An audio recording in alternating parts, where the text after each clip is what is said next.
Okay, so hello everyone again. So as Phil said, today we're going to do a back to basics session, part 3. We're going to look at the next stages of risk management process, and that'll be risk response.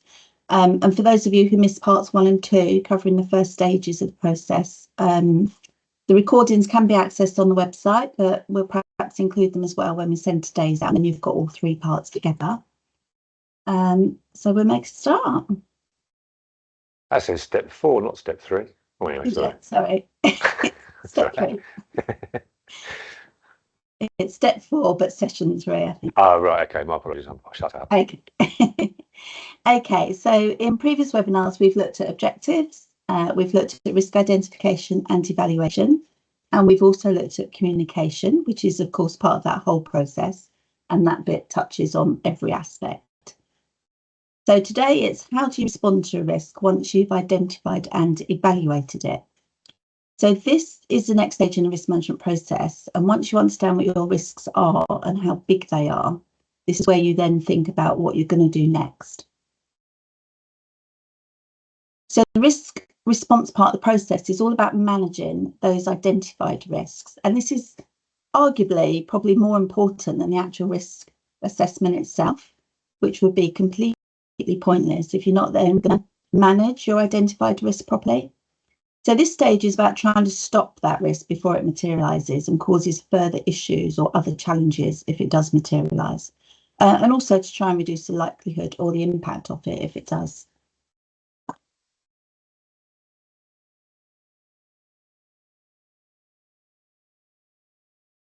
So in terms of risk response, the 4 T's of risk management could be used. These concepts are relevant and applicable to most organisations. So we might choose to tolerate or accept the risk. And this approach is suitable for low impact or low likelihood risks. And it's typically chosen when any potential consequence of a risk is very small, or when the cost of managing the risk is going to outweigh the potential impact. However, tolerating a risk doesn't mean you're ignoring it. It still needs to be carefully monitored to make sure it doesn't escalate beyond that manageable level. You could choose to treat or mitigate your risk, which means you'll be taking those proactive steps to reduce its likelihood or its impact if it did materialise, or both. So this could be about implementing safety measures or about staff training, that sort of thing. And we'll be going into more detail on treatment over the next few slides. But the goal here really is to reduce the negative effects of the risk to a level that your organisation can accept. We may choose to transfer or outsource the risk to someone else who may be willing to take it on, such as an insurance company or maybe an external contractor. So this option is about shifting the responsibility for a particular risk and its consequences so that it's managed by that third party. And by transferring the risk out, then the financial responsibility and the consequences, should it materialise, would then fall to somebody else, to that third party. And finally, we could terminate or we could avoid the risk. So this is about taking action to eliminate the threat to protect your objectives from its impact. So basically, not to do the thing that would cause the risk to materialise in the first place. So this option is usually taken when the risk is deemed too serious and the potential harm far outweighs that potential benefit. However, not always easy to do in practice, especially those of you in local government where you're expected to offer services and carry out projects, which will always come with risks attached. So for those of you who are on the previous webinars, we had a scenario where we looked at going to Paris for lunch across the Channel, but we decided to canoe there because we were keen canoeists. And we looked at the various risks that could happen on the way, such as the canoe sinking or getting caught in bad weather, also the risk of getting lost and needing to be rescued. So taking that scenario into account again and all the risks that we talked about, we can see how those 4 T's of risk response could be considered. So firstly, we could tolerate that risk. We could take no further action. If we're confident we already have everything we need in place, such as our maps, our life rafts, compass, we think our canoe is in a good state of repair, then we might decide there's nothing more we can do, so off we go. Or we could treat. So take further action to reduce the risks that we spoke about. For example, we might upgrade our navigation system to find a bigger boat. And once these are in place, we feel that the risk has decreased enough, then we can start on our journey to France. We could transfer the risk. So we could decide that we're paid to get the ferry instead, rather than sailing our canoe. So this would take away the need to prepare quite so much, but it doesn't necessarily eliminate the risk. It just means we're simply placing our reliance on someone else who's already considered those risks and come up with a plan to minimise them. And finally, we could terminate. So we could terminate the risk by not going to France at all. This approach would probably be the last resort. But we've looked at the risk and we've decided for whatever reason we can't tolerate it, we can't transfer it. So we're going to stop our plans altogether. It's too risky to do, too risky to make the journey. So we'll have lunch up on the White Cliffs in Dover instead. So that's a sort of general risk response stage, essentially deciding what, if anything, you're going to do in response to the risks that you've identified in the previous parts of the risk management process.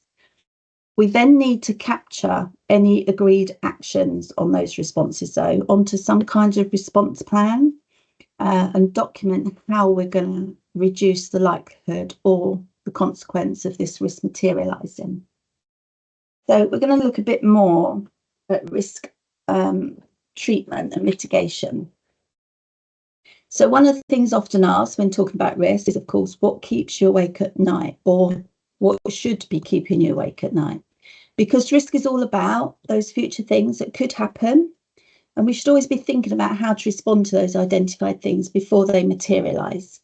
And the Orange Book goes into a bit more detail on that, saying that as part of the selection and development of your risk treatment, you should also specify how the chosen option from your 4 Ts, for example, will be implemented.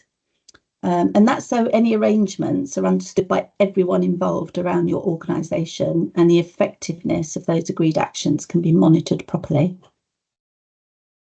So when developing a risk response plan, mitigation is often considered for risks that can't be avoided or transferred, and where the potential impact is enough to warrant taken. And a properly documented risk response plan that will ensure consistency and accountability across your organisation. And that can be as a shared document or as part of your JCAD risk management software. So what should you include in your risk management response plan? So firstly, you need to identify the risk itself along with the risk owner, so the person responsible for managing that risk. You need to document your selected response, so maybe from the 4 Ts, how you're going to go about things.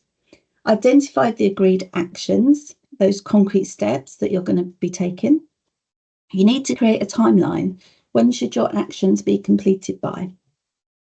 And work out any metrics. So how are you going to know that that response you've chosen is going to be effective? How are you going to measure it? And finally, you need to document your contingency plan. So what is going to be done if that risk does materialise?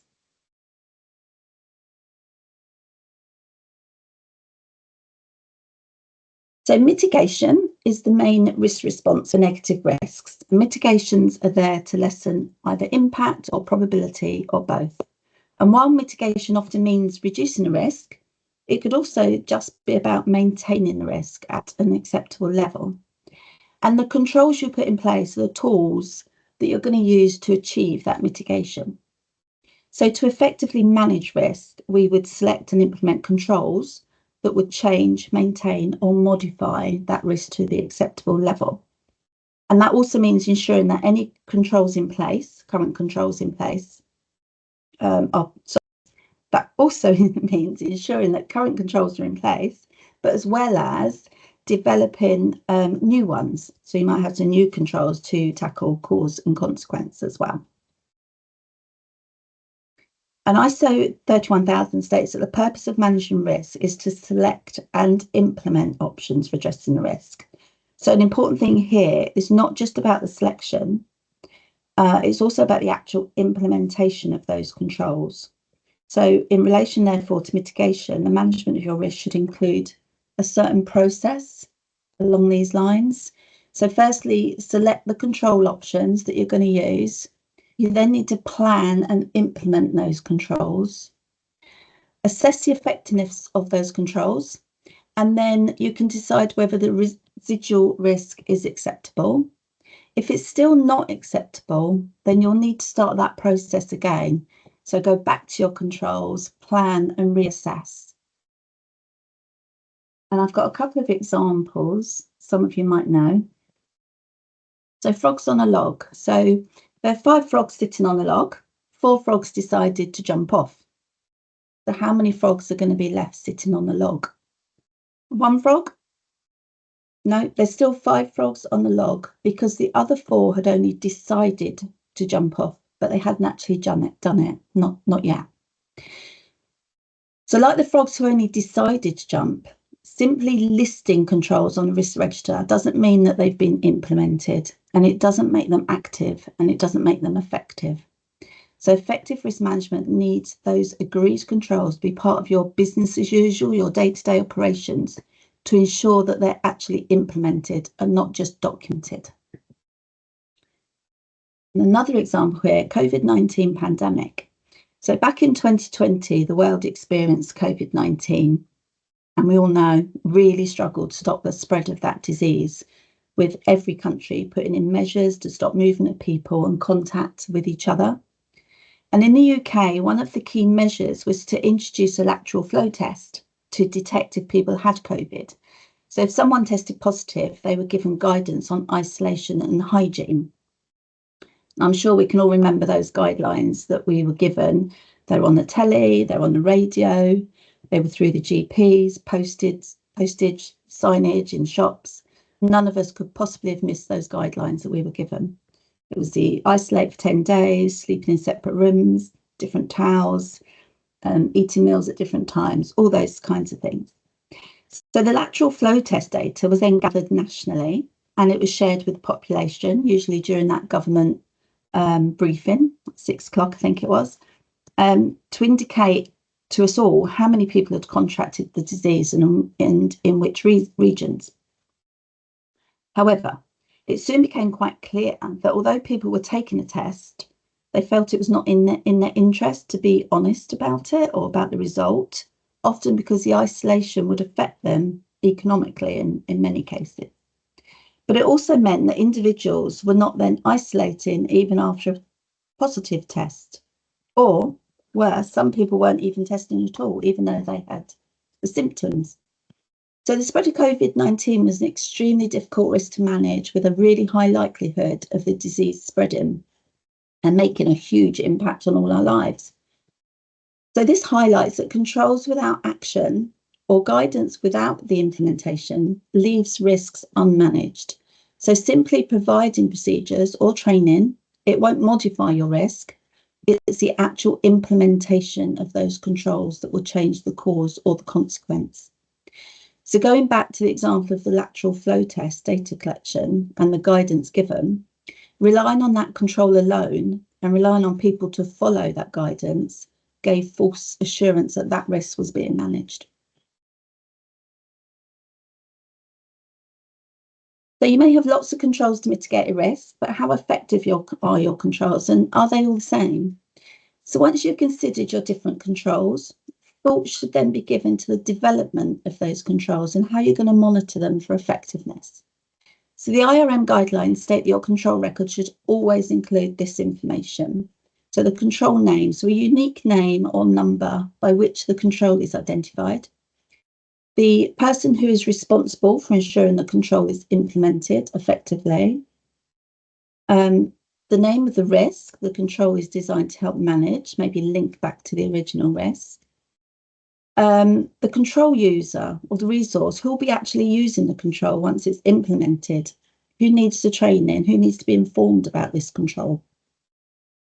The stage of the control, so this will provide information on the life cycle of the control. Is it partially implemented, for example, maybe by how much percent?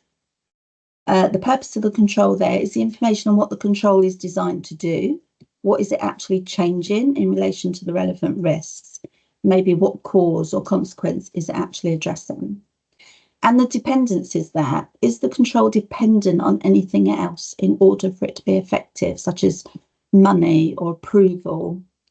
Maybe it needs materials, maybe it needs extra time, etc. And this is just an example from the JCAD control screen, showing all those different areas of the control details following the IRM guidelines there. So understanding your controls through the lens of preventative, corrective, directive and detective, the PCDD framework, offers a more detailed approach, often referred to as control modes. And while perhaps probably less prominent in the public sector today than in the past, this does remain quite a valuable concept for risk treatment and is always worth considering. So just to break down each category here. So the preventative controls are the proactive controls, and they're designed to stop a risk before it happens. So they act before they're proactive. And their primary goal is to limit the likelihood of that risk materialising. So the more critical it is to prevent a threat or a risk, then the more emphasis should be placed on these preventative controls. We then have the reactive controls, the corrective controls, and these fix it when it happens. So these controls are activated after an event and they aim to limit or reduce the consequence. They often involve fixing issues to mitigate that impact. Then we have directives. So these can be proactive or reactive, and they guide behaviour towards a desired outcome, sort of guiding people on how things should be done to prevent those risks. And we can relate these back to the COVID-19 example, but other examples may be business continuity plans or incident response plans, for example. But their effectiveness heavily depends on individuals adhering to established systems of work or processes or frameworks. Then we have the detective controls. So these are reactive to identify when something has gone wrong. And they're usually implemented to identify when risks are materialised, so after the event. And they're there to provide alerting mechanisms to limit any further damage. So the PCDD framework highlights how different types of controls can work together in a layered approach as part of your risk management process. So just to summarise, so a control is your preferred weapon of choice to tackle and modify a risk or uncertainty that lies between you and your objectives. Controls are repeatable activities, and when designed and working correctly, they'll maintain a manageable level of the risk. However, when a control is not operated correctly, then the level of risk will increase. Many risks never go away, so the only way to keep the risk level and within appetite is by using those controls. And not all controls are equal. They have different strengths and they operate different parts of the risk maybe. So some controls prevent the root cause from happening, whereas others reduce the consequence once the event has materialised. That's my final slide. So I'll just go through a few bits of JCAD news with you. So our next webinar will be in May. We've yet to confirm a date, but this will be part 4, looking at the risk review and reporting. And in that webinar, we'll look at how we review and report on risk, looking at how we need to focus on the effectiveness of existing and any new controls to ensure that risks are being well managed, and then reporting on them, which allows for that escalation to the relevant decision makers. We've also got a core user group meeting coming up in Cardiff on the 14th of May. For those of you who can attend, it'll be great to have you there. We've sent out registration invites, so please register if you are free to come along. We're going to be doing a network lunch, but we're also having a LAX, an insurance UGM on the same day in the morning. So if you wish, you can come along all day if you're in the insurance field as well, or just come to lunch in the afternoon for the core risk management part. And we also have a risk event planned on the 12th of June in London, where we'll be having a couple of external speakers for you, along again with some networking lunch and coffee time. So hopefully we'll see some of you there as well. And we're really excited about this event. And if you haven't seen a registration invite yet, please let me know. But we are limited on spaces on that one. So we have 2 external speakers coming on the day to share their experiences. We have Kate Hailston from the Girls' Day School Trust, and she'll be talking about risk management and how she manages that in education. And then we have Karen from Essex County Council, who's going to give us a bit of an insight on how they're dealing with the devolution programme and the risk management process there. And finally, for those who haven't yet completed our risk maturity scorecard, please do so if you get a chance. QR code is there on the screen, but we'll be sending a slide deck out anyway, so you can do it then. But this scorecard will take you to about 20 quick questions on what you think about the risk culture within your organisation based on the 4 N's model of risk maturity. You'll then get the results emailed to you along with some tips and tricks on actions you can take to further embed risk culture within your organisation.